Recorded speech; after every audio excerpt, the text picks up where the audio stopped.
મંદિરમાં જાઓ તમે, દ્વારકા મંદિર જાઓ તો હાવ કઈ ભગવાનની નજીક ના જોવા મળે તમને, વચ્ચે દૂર લગી, આમ દૂર, આગે આગે. એ બહુ દૂર સુધી જવું પડે એ જાણવા કે મારી નજીક કોણ છે. આપણે બહુ દૂર સુધી જવું પડે છે એ જાણવા કે નજીક કોણ છે.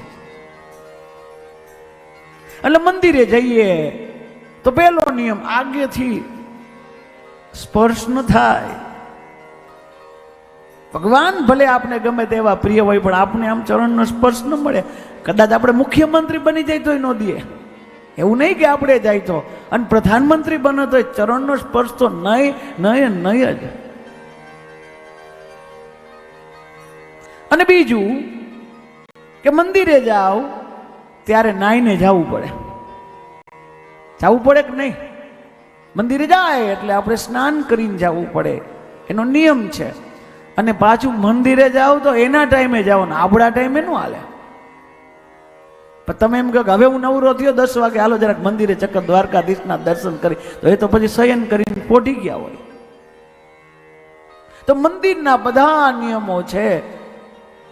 અમુક વસ્ત્ર પહેરીને જ મંદિરમાં જવાય. તમારે શંકર ભગવાન ઉપર જો જલ ચડાવવું હોય તો ધોતી પહેરવી પડે. ઠાકોરજીની પૂજા કરવી હોય તો એ પ્રમાણેના વસ્ત્ર પહેરવા પડે. યથા દેવે તથા દેહે. દેવ જેવો શણગાર કરીને દેવતાઓની સામે પૂજા કરાય, નકર દોષ લાગે. જે દેવને શણગાર થાય ને એ જ શણગાર કરીને તમે પૂજા કરો તો જ પૂજાનું ફળ છે. મારે તો કહેવા પણ નહીં, અત્યારે પૂજા એ કેવી થઈ જાય મંદિરની, આપણી ઘરની. લોકો નાઈન ટુવાલ ને ધોતી બનાવીને સીધી પૂજા કરે. મારા વાલા, એમ વેવાય સામે જાસ? જો વેવાય સામે એમ જાતો હોય તો ભગવાન સામે જવાય. આવી સ્થિતિમાં જો આપણે વેવાય સામે જઈ હગી તો જ આપણે ત્યાં જવાય ભગવાનની સામે. ઘરની પૂજાના બહુ નિયમો છે.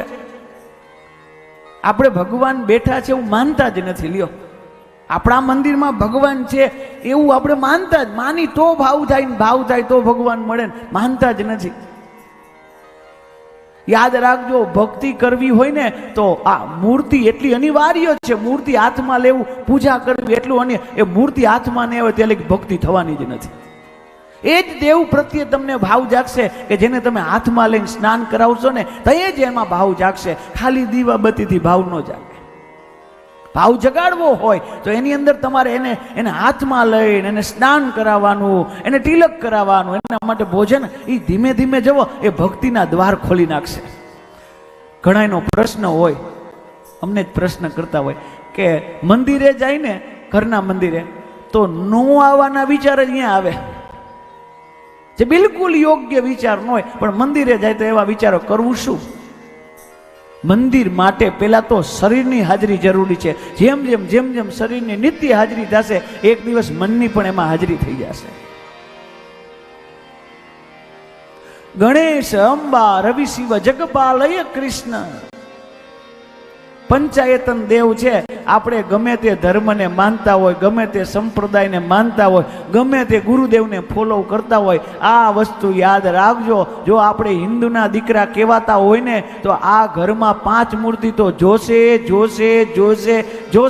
એમાં ગણપતિની મૂર્તિ જોઈએ જ, ગમે તે હોય. પછી આમ તિલક કરવા વાળા હોય તો ભલે, આમ કરવા વાળા હોય તો ભલે, આમ કરવા વાળા હોય, ચોકડી મારવા વાળા હોય તો હાલે, તિલક નો કરવા વાળા હોય તો ભલે, એ નાક પાયે તિલક લઈ જતા હોય તો ભલે, અને ગાલ પાયે કાન પાયે આમ થથેડા કરતા હોય તો ભલે.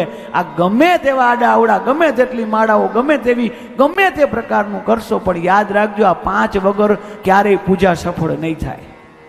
ગણપતિ વગર પૂજા તમારી સફળ નહીં થાય. જગદંબિકા મા વગર તો પૂજા આમથી બિલકુલ હાલે જ નહીં. જેના ઘરમાં માતાજી જ નથી બેઠા, સમજી લેજો એ ઘરની પૂજા જ નથી સ્વીકાર થાય. માતાજી તો જોઈએ જ, કળ વગર બળ નહીં.